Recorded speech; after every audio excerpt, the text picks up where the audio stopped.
I've heard so many scary stories from different professions I figured I could share my own. I'll start out by describing my area and the history for a little background. I'm in the southeastern United States.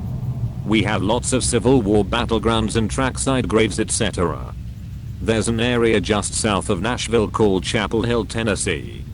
The story is at night around midnight you can see the light of an old school swinging lantern with a headless corpse carrying it, walking down the tracks. The corpse of a man who was once a conductor who was decapitated after falling off a moving train. Our locomotive cabs have 3 seats in them: left, conductor; center, extra/brakeman; and right, engineer. I got called on a 2-man crew to run the Chapel Hill line.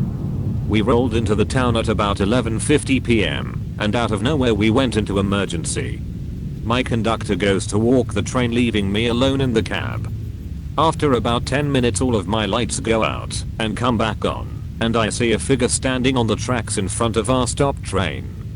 Thinking it was my conductor, I leave my seat and go out the cab door to see what's wrong. I get on the ground to see nobody around anywhere.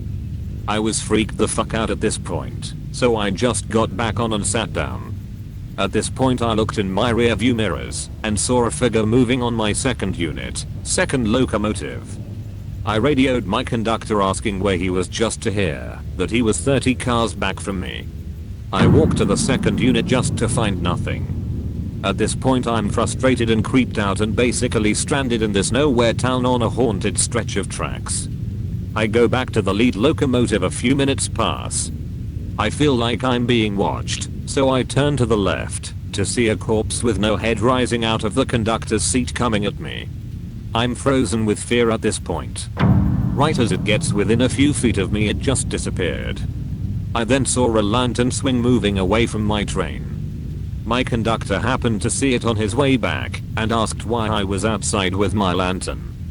I explained what happened as we got back on our way, but fuck, that was a freaky night. That's the only story I have time to post right now. I'll have more later.